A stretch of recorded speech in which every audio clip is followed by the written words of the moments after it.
Assalamualaikum warahmatullahi wabarakatuh. Ya Rabbi bil Mustafa balligh maqasidana waghfir lana ma madha ya wasi'al karami.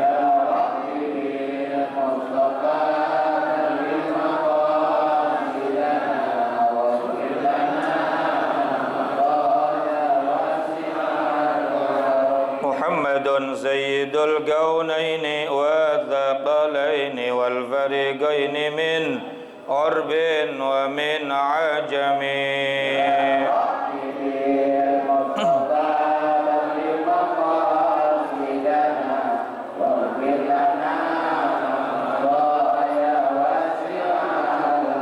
Nabiyuna al-amirun nahi fala ahadun abarra fi qawli la minhu wa la na'ami.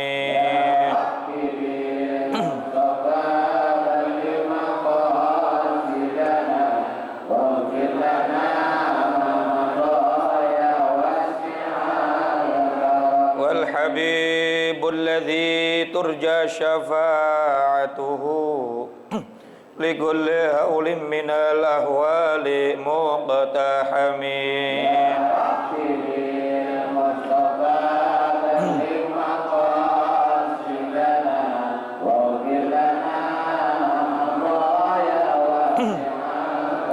اللهم صل وسلم.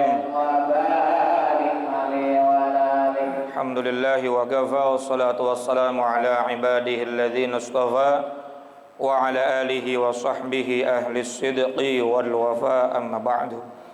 Yang sama-sama kita muliakan guru-guru kita Kiai Haji Dr. Andes Muhammad Ja'far, Kiai Haji Ahmad Habibi Abdul Rashid Ramli, Kiai Haji Farah Furqan, Muqarrabin Yusuf matta'anallahu fi tuli hayatih. Kemudian juga Ketua Majelis Ta'lim Ukhuwah Islamiyah Bapak Haji Basroin dan Ustaz Haji Muhammad Tahir, Ketua Masjid Baitul Falah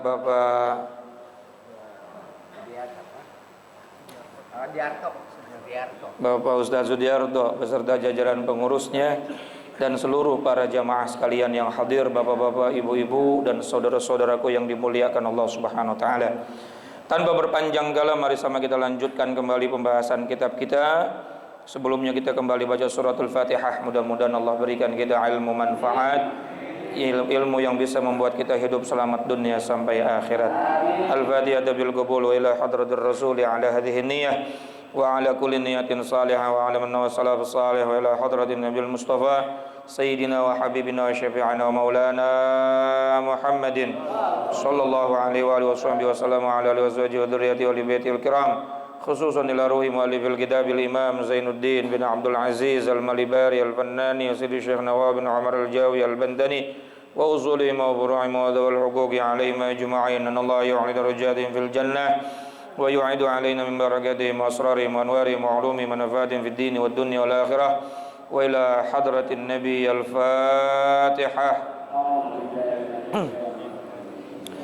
بسم الله الرحمن الرحيم. الحمد لله رب العالمين الرحمن الرحيم مالك يوم الدين إياك نعبد وإياك نستعين اهدنا الصراط المستقيم صراط الذين أنعمت عليهم غير المغضوب عليهم ولا الضالين رب اغفر لي ولوالدي آمين. Semoga Allah ampuni dosa kita dan dosa kedua orang tua kita.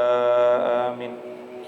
Masih menerangkan tentang bab memuliakan tamu. Ya. Wajib kita memuliakan minimal dengan cara murah senyum, bermanis muka, bertutur kata yang baik. Juga ta'jil ma hadara indahu, selekas mungkin mengeluarkan jamuan makanan kalau memang ada, dan tidak boleh memaksakan diri sampai berhutang. Intinya muliakan tamu agar Allah memberikan rahmat yang luar biasa. Begitu pula orang yang bertamu, halaman berapa Pak? 78 ya. Orang yang bertamu juga punya adab ya, harus punya adab. Kalau kemarin kita menerangkan tentang adabnya orang yang kedatangan tamu, berarti tuan rumah. Sekarang adabnya orang yang bertamu itu kita baca kitabnya, tsumma adabud dhaif. Kemudian tata krama bertamu adalah diantaranya yubadir ila muwafaqatil mudhif. Hendaknya tamu tanggap menyesuaikan diri dengan tuan rumah. Fi umurin, di dalam beberapa hal. Kalau tuan rumahnya ngantuk ya jangan lama-lama. Tuan rumahnya lagi kurang sehat jangan lama-lama. Tuan rumahnya lagi bokek ya jangan minta macem. Tuan rumah lagi bokek minta nasi padang. Pusing. Nah, jadi adab bertamu juga tanggap dengan keadaan yang punya rumah. Juga tanggap ketika tuan rumah mempersilahkan makan. Ya, di antaranya minha aklut ta'am. Ketika tuan rumah sudah memberikan jamuan makanan, lalu dipersilahkan kita makan, wala yu'tadzaru, maka jangan sampai kita menolak apa yang dihidangkan, bisyab'in, dengan alasan sudah kenyang. Itu berarti kagak ada adab tuh, kagak ada akhlak. Apa susahnya sih minum? Apa susahnya kita cicipin? Bal ya'kulu kaifa amkana, akan tetapi ia mesti makan jamuan tersebut sebisa mungkin, walau galilan, walaupun cuma sedikit. Ini adab orang bertamu. Tapi jarang kayak gini, kayaknya kalau tawarin hajar semua udah. Kalau bisa bungkus. Betul nggak? Nah, ini termasuk dalam walimah, dalam hal-hal diundang acara. Makanya kiai ustadz pada gemuk-gemuk begitu. Cara sini makan, sono makan. Disuruh makan, akhirnya dia kagak berani nolak, makan mulu. Akhirnya timbangan nganan mulu, kagak ngiri-ngiri, kanan terus. Nah, ini diantara adab orang bertamu. Kalau tadi orang menerima tamu udah jelas ya, harus bermanis muka, tutur katanya baik, segera mungkin kalau punya jamuan keluargaan. Kalau nggak ada jangan dipaksakan. Begitu pula orang yang bertamu. Orang yang bertamu wajib harus menyesuaikan dengan tuan rumahnya. Kalau tuan rumahnya nggak ngasih apa-apa ya sudah, jangan nanya, jangan minta. Al-dhaif kal mayyit, tamu itu kayak mayit. Ya mayit itu kan tergantung yang ngurusin. Nggak dikasih apa-apa ya wis meneng wae. Jangan nyindir. Perasaan di rumah saya air hidup, di sini mati air ya.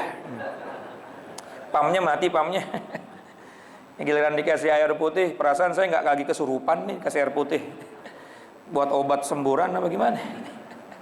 Nah, udah sesuaikan saja sama tuan rumah. Dan ketika sudah disiapkan makanan dan minuman, jangan pernah menolak. Sebisa mungkin cicipin walau qali. Bahkan dalam urusan orang sedang berpuasa sunnah saja lebih baik makan. Pada saat Bapak puasa sunnah ya. Kalau Bapak baca kitab Fathul Mu'in, Syekh Zainuddin bin Abdul Aziz Al-Malibari Al-Fannani, juga Syekh Dimyati Syalta Dimyati, itu mengatakan yundabu, disunnahkan untuk membuka atau berbuka puasa atau makan dari makanan yang sudah dihidangkan ya. Awas nih, kita datang ke rumah seseorang, orangnya udah masak, udah nyiapin makanan, udah nyiapin, kita datang udah siap, maka lebih baik buka puasa sunnah. Walau syaqqal waqti, walau daiqal waqtil iftar, walaupun tinggal sedikit lagi waktu buat buka puasa. Lagian Bapak bertamu jam 5:30, dikit lagi waktu buka puasa, dia nyiapin makan, maka sunnahnya buka, pahalanya gedean makan, karena idkhalis surur, memberikan kebahagiaan kepada orang yang beriman.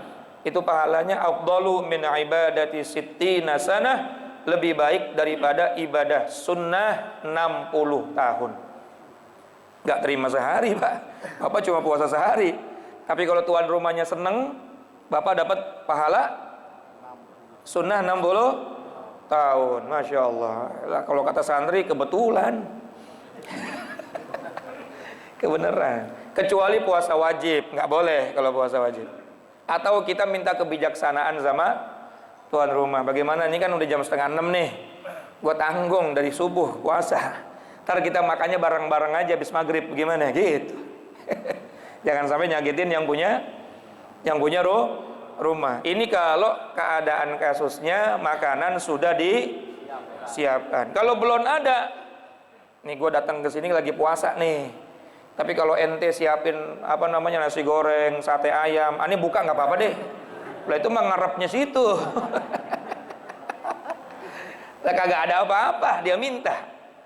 Ini kasusnya kalau sudah disiapin. Ya, Bapak misalnya tamu terhormat, seneng tuan rumahnya kedatangan Bapak, udah disiapin segala macamnya tuh, makanan ada, minuman segala macam ada. Maka afdolnya dalam kitab I'anatul Talibin, syarahnya kitab Fathul Mu'in, afdolnya lebih baik buka. Karena memberikan kebahagiaan di hati orang yang beriman itu lebih utama. Bahkan hukumnya wajib. Sementara puasa sunnah hukumnya sunnah. Sama kayak ibu-ibu lagi puasa sunnah Senin Kemis, tiba-tiba lakinya pulang siang-siang, tumben-tumbenan pulang siang, betul nggak? Lah kata istrinya, kenapa bang tumben pulang siang? Gue pengen makan siang bareng sama lu, lagi kangen gue sama lu, lagi kangen. Maka ibu wajib melayani suami makan sih.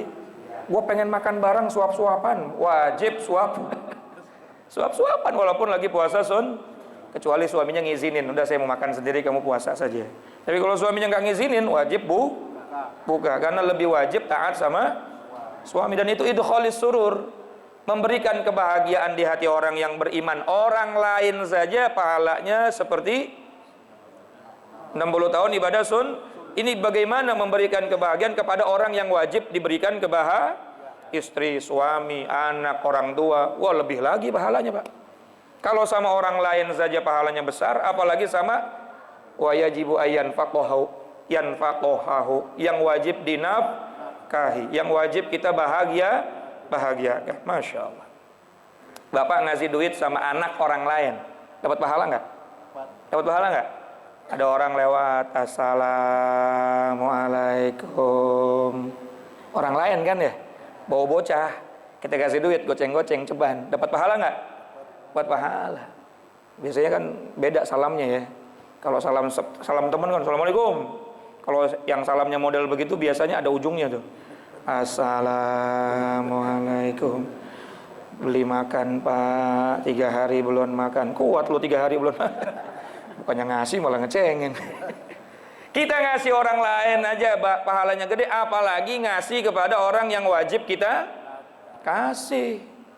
Ini kadang-kadang sama bini pelit, sama anak pelit, sama bini orang baik banget, sama anak orang baik banget, Masya Allah. Nah ini, jadi kasusnya kalau hidangan sudah disediakan. Kalau enggak, ya terserah, Bapak terusin Kalau cuma tibang air putih, ya Allah, mohon maaf lagi puasa. Mohon maaf lagi, tibang air putih gue batal nih ya Allah. Tapi kalau puasa wajib nggak boleh. Puasa wajib itu ada 3 atau ada 4 ya. Yang pertama puasa wajib di bulan Ramadan. Ya nanti tunggu buka dulu, enak aja. Ini jangan salah tafsir nih. Gara-gara ngaji sekarang akhirnya ngomong, kata Ustadz Amit boleh buka buat nyenengin orang. Allah. Ini puasa sunnah dan juga hidangan sudah disiapkan. Puasa wajib Ramadan, waktunya Ramadan, atau puasa qadha Ramadan. Di bulan lain, seperti bulan sekarang kita lagi qadha puasa Ramadan. Ya jangan dibatalin Pak, dosa batalin.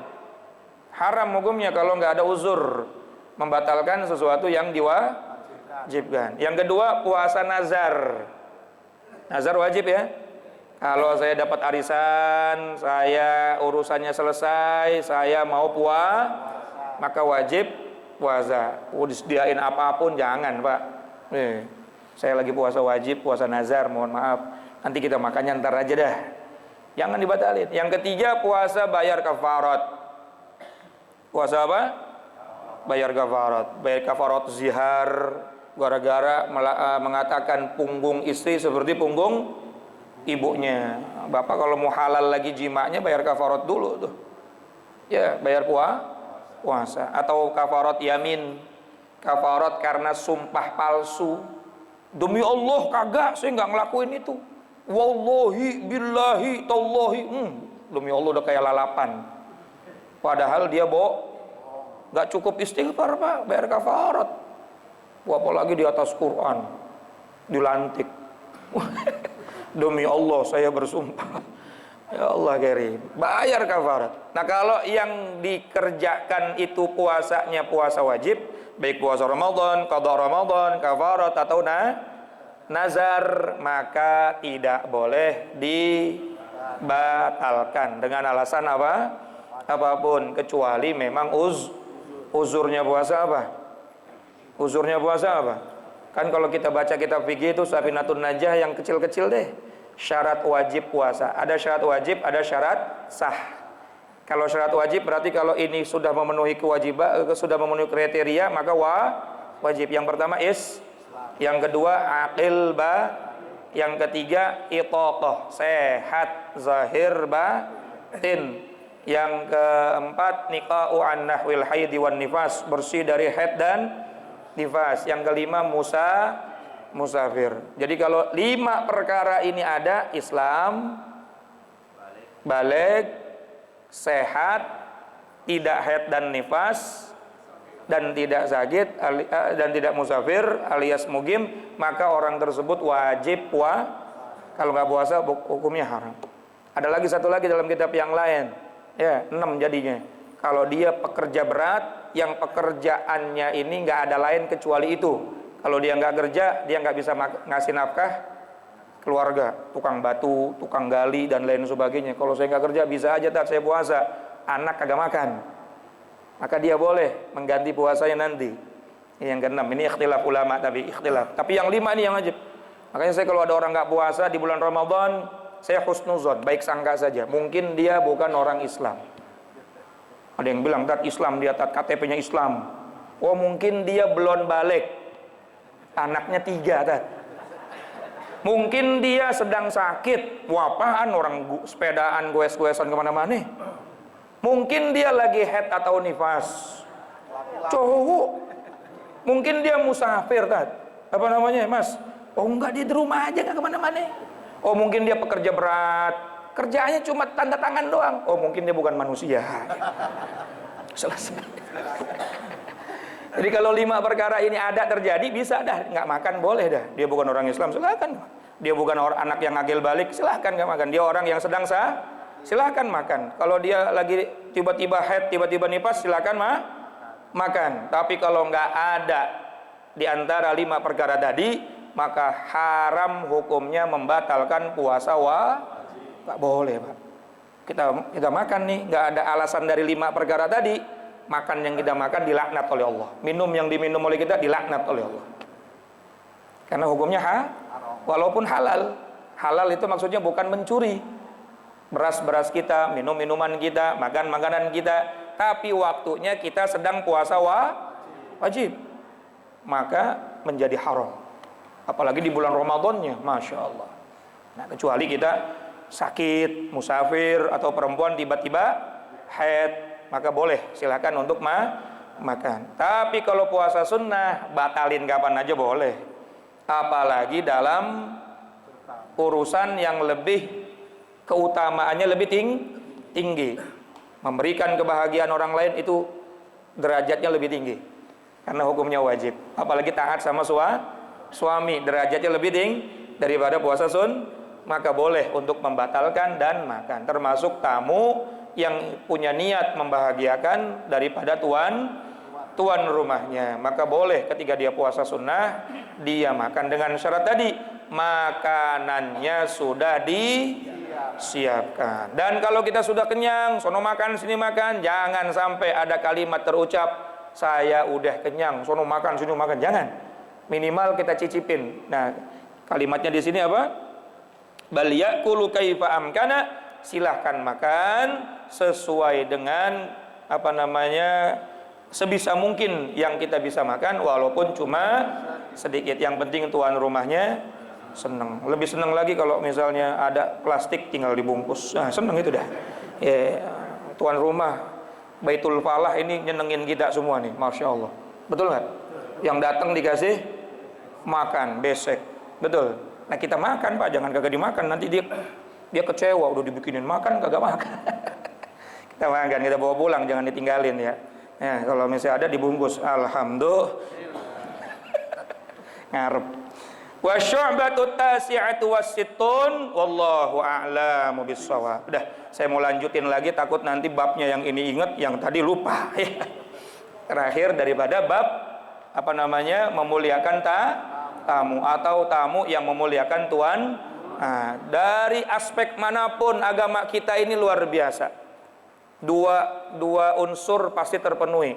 Orang tua punya hak untuk mendidik anak. Anak punya hak untuk diberikan oleh orang tua kepada sementara anak pun wajib memenuhi haknya orang tua. Ini Islam nih luar biasa. Suami istri, ada suami haknya, ada istri juga haknya. Dua-duanya punya hak yang harus dipenuhi. Betul nggak? Guru dan murid, guru punya hak untuk memenuhi haknya murid. Haknya murid juga harus dipenuhi oleh guru. Sementara murid wajib memenuhi haknya guru. Begitu pula tamu dan tuan semuanya jadi harus saling seiring sejalan. Gak cuma satu arah, tapi dua arah. Keadilan dalam setiap aspek ada dalam agama Islam.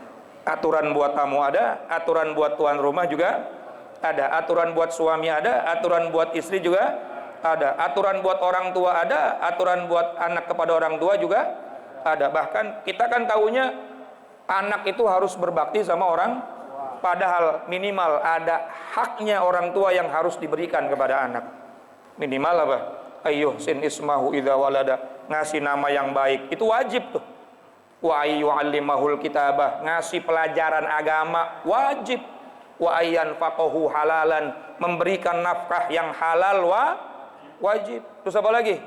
Wa ayyankihahu idza balagha, menikahkan anak, mencari jodoh yang baik kepada anak wajib. Itu haknya anak yang harus dipenuhi oleh orang tua. Sebaliknya ada haknya orang tua yang harus dipenuhi oleh anak. Wa qadha rabbuka alla ta'budu illa iyyah wa bil walidaini ihsana. Orang tua wajib diperlakukan dengan ihsan. Imma yablughanna 'indakal kibar ahaduhuma aw kilahuma fala taqul lahumu uffin wala tanharhuma wa qul lahumu qaulan wa. Jadi banyak. Jadi dua-duanya punya hak dan tanggung jawab. Kalau semuanya dilaksanakan aman semuanya. Nah, kita lagi ngomongin tamu dan tuan. Tamu punya kewajiban, tuan rumah juga punya kewajiban. Kalau dua-duanya ngerti hak dan kewajibannya, aman seluruhnya. Betul nggak kira-kira Pak? Dan semua diatur dalam agama kita. Agama semuanya diatur, bahkan sampai kencing aja diatur. Alhamdulillah kita beragama agama yang alhamdulillah. Mudah-mudahan manfaat. Kurang lebihnya mohon maaf. Assalamualaikum warahmatullahi wabarakatuh.